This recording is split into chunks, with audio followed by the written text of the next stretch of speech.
Hello everyone and welcome back to Cruel and Unusual Storytime. I am your host, Simon Dexter, and as you can see, I have returned home. So I gotta kinda softly speak, as it were. And this week I will be reading a Jane the Killer story as suggested by Faye Bluebird. Thank you very much. However, only problem, there are multiple Jane the Killer stories, and none of them are really strictly called Jane the Killer. So, I wasn't quite sure which one to read. Now, I picked this one, Jane the Killer, the Real Story, because it was the first one on my search, because anything related to Jeff the Killer has been removed from the Creepypasta wiki. But it says the original is something called Jane's Letter, aka Jane the Killer. I looked at it, and it's way too short. Guys have to remember, I am not a narrator. I'm not reading the story for lulz, I'm a critic. I'm reading these things to talk about them, because that's just my thing. Everyone just reads stories on the site. I seem to be one of the few that actually talks about them in a logical manner. So that's what I'm trying to do here. So I wanted to go with the longer one. So I'm going to do the longer one. Hopefully that's okay. If you really, really, really want me to read the letter, I will. Just expect a very short video and for it to not be all that interesting. So hope that's okay. If not, sorry. Not much I can do about it. So, yeah, let's just get into this. So, sit back, relax, and enjoy Jane the Killer, the real story. And just a slight thing I kind of forgot to mention, this is also why I ask for links. It's not because I'm lazy, it's sometimes because I just can't find shit, but a lot of the time it's because I'm not sure if it's the story you want because I had to find it for myself. And sometimes people don't give the full titles, like I was told to read Widemouth when the title was Mr. Widemouth, so I wasn't sure. Same deal here, so just a little reminder. Okay, let's do this. And hopefully this won't lag. Okay. Listen, the only reason I'm going out of my way to tell you any of this is because the story Jane the Killer is starting to piss me off. I didn't get to read the actual version, so sorry. My real name is Jane Arkansas. Also, spelling the state Arkansas, but ending it with the actual word saw is not cool. Just from me to you. AKA Jane the Killer. And this is how I met Jeff. The reason I look the way I do and why I want to kill him. I have no idea how you look because there was no pictures on that site. When I heard that a new family had moved in across the street, I wasn't that surprised. It was a nice neighborhood and the house was relatively cheap considering where it was. I guess about 13, 14 when everything went to hell. Yeah, I'd actually really appreciate it if the characters were aged up a touch, but that's just a nitpick. I never really talked to Jeff when he moved in. To be frank, I never talked to him until that night. Scandalous. But it's too soon to talk about that now. My first impression of Jeff was that he was a good kid. Probably got nice grades, rarely got into fights. Maybe even a cool guy if he opened up to someone. No, it actually didn't explain him all that well in this story. His brother, Liu, still can't pronounce that name. It's gonna drive me fucking crazy. Okay. It seemed like he put family first.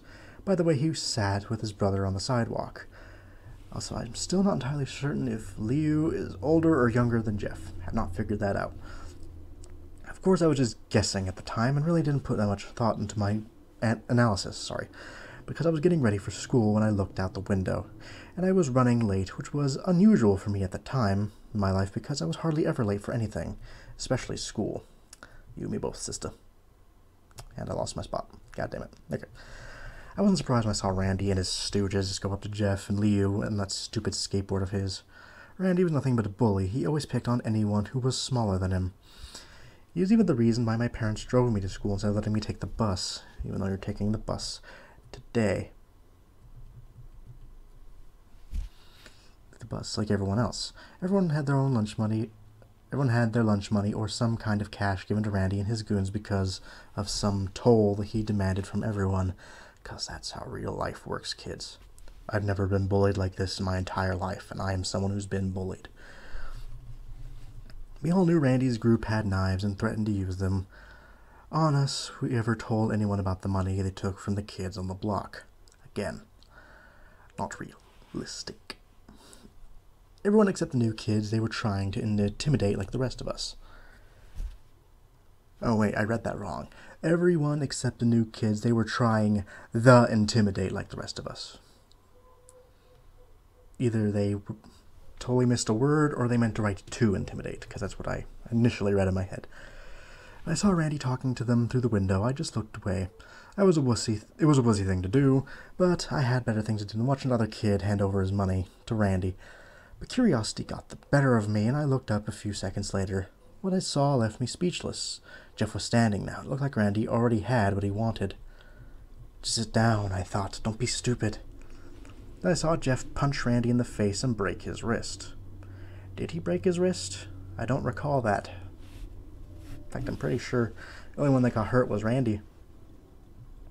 Oh my God, I whispered. Then I yelled, "You idiot!" My parents ran down the stairs and asked what happened. Then they looked outside and saw what was going on. Jeff already cut the skinny guy, I think his name was Keith, and he went down screaming. Firstly, never mind. Fuck it. I thought I had something, but I don't think I do. Troy only went down with a single punch. Typos. If my house was across the street from where Jeff and his brothers were sitting, with the front of the house having big windows, we saw the whole thing. And they did nothing to help Jeff in the actual fucking story. Are you serious? Or at least I did. My parents came in after the part where Randy stole their wallet, so they didn't know the whole truth. That's not good enough. I'm sorry, that isn't a good enough excuse. It was disturbing watching Jeff fight. He was enjoying himself too much. I felt a knot in my stomach, like something was happening that shouldn't be from the look on Liu's face. Jeff didn't do this kind of thing often. Next thing I know, I hear sirens and the new kids bolted out of there. The cops came around with the bus driver to check on the victims. It seemed they were going to be all right. They got there really fucking fast. Doesn't explain that at all either. You know, considering the amount of crap kicked out of them. He punched both of them once and slightly cut the other one. Lordy Lou. Since my parents' policy was no cops ever since my dad got framed by a narc cop when he wanted to draw attention off of himself when police were investigating the case of missing coke. Oh, good. It ended with my dad quitting the force, so when he heard sirens, we went into the backyard and got into the car and left. 'Cause that totally makes sense. Like, totally. And I lost my spot again. God damn it. Oh, okay, I found it. When my parents drove me to school, they told me very clearly that they didn't want me talking to Jeff ever. I did not disagree with them. Yet they still did absolutely nothing. See, some things I don't like when characters are stupid. But I hate it even more when they're not realistic.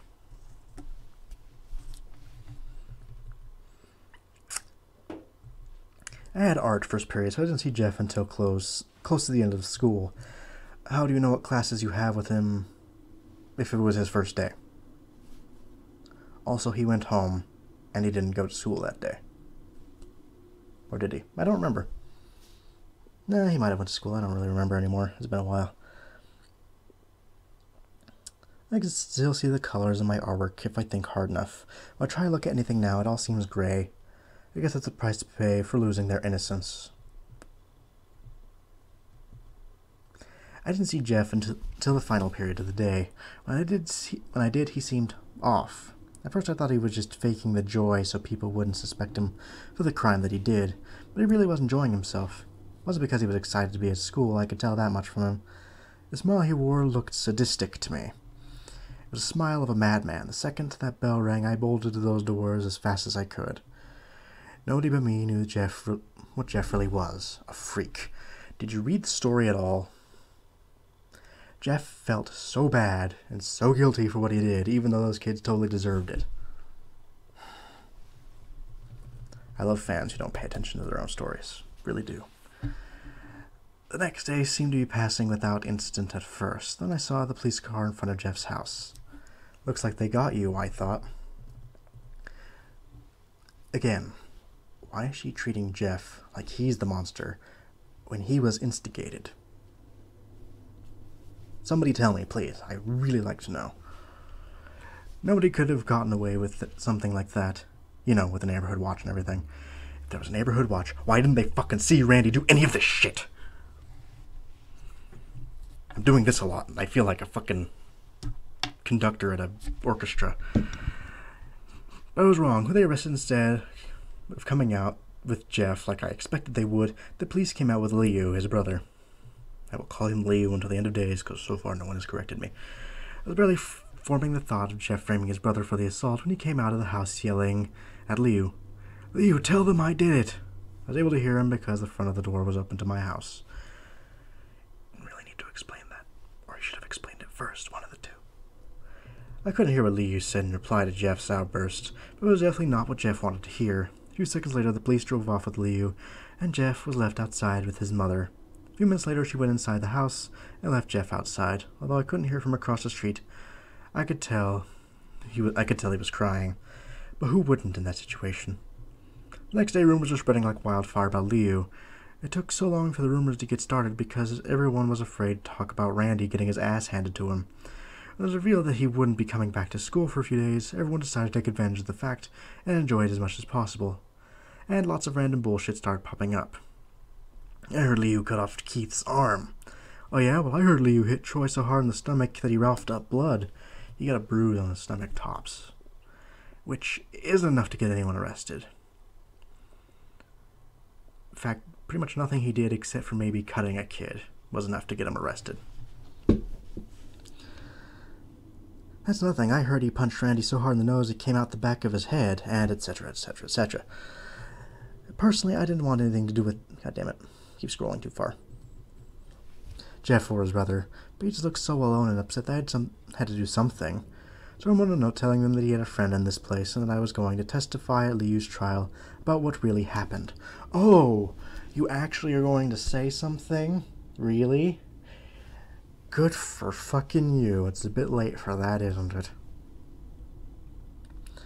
I left a note at his desk signed with the letter J before class started, then left the room. When I came back, Jeff was at his desk and the note was gone. Saturday rolled around and I was home alone while my parents were at work. The kid next door was having a birthday party. At the time, I left my window open because I wanted a nice breeze in my room while I did my homework, but the kids were getting so loud that I decided to close my window. I was about to close it when I saw Jeff playing with the kids. He was running around wearing one of those fake cowboy hats and carrying a toy gun. He looked so ridiculous I had to laugh. Maybe he isn't the monster I think he is. Of course he's not. They instigated it. Namaste. I thought, ashamed of myself for suspecting he could have been one. He still isn't one. He isn't one until he loses his mind. I don't care what anyone says. As I was sorry about that.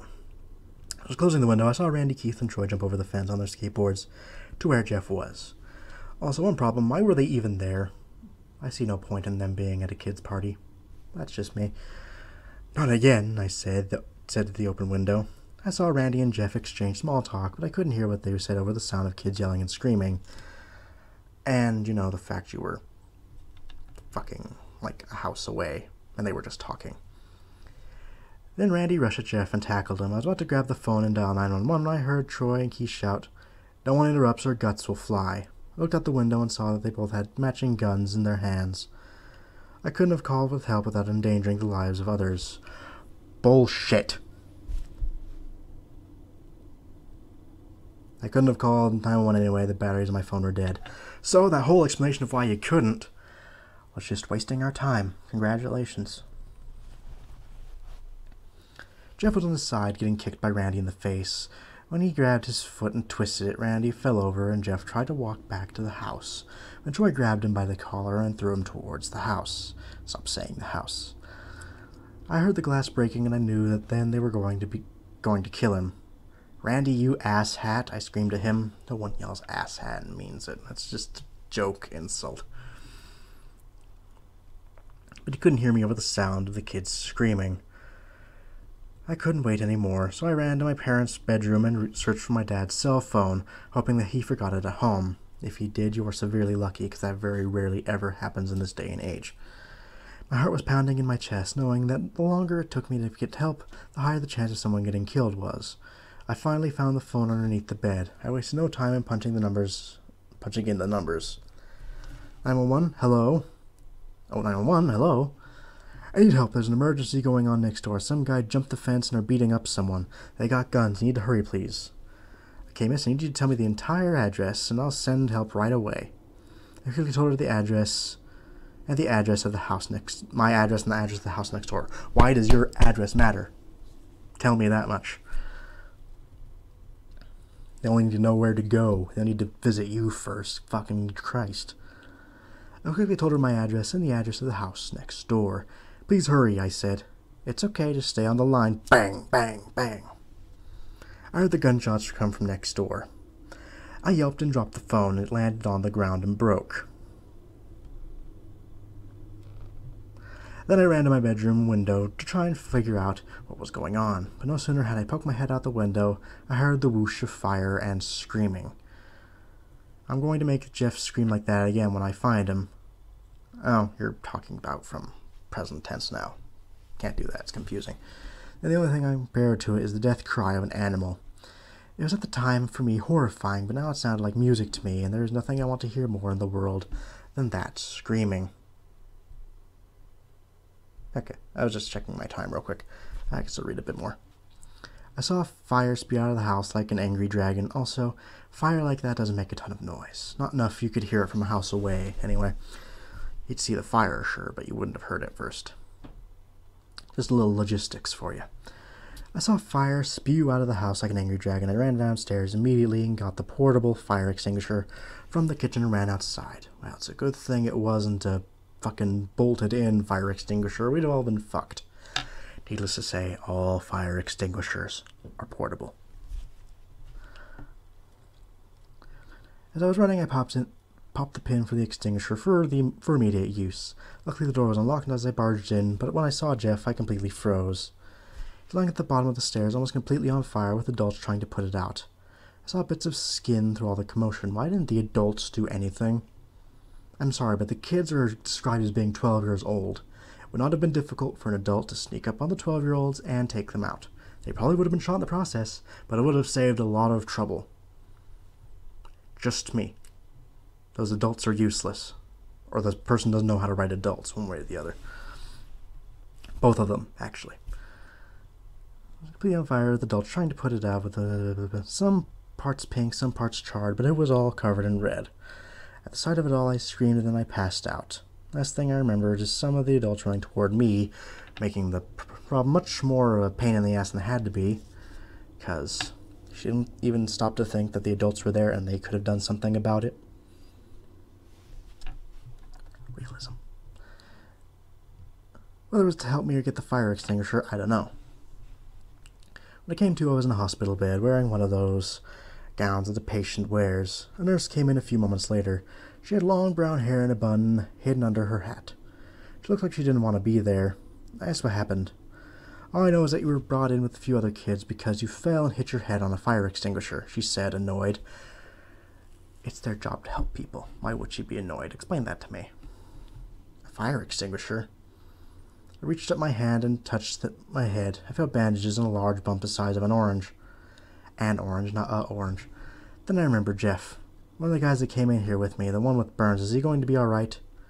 She sighed. Listen, there was 2 boys that were brought in with you that had burns. And I'm not telling you letting you see them because he's your boyfriend. I'm going to stop here for today, if that's okay.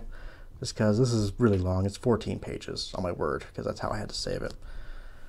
So, to be clear, the way I have to do this now so it won't lag up my camera anymore is I have to copy and paste from the website onto a Word document. I usually immediately delete them after I'm done, but I had to save it this time so I'd have it for next time.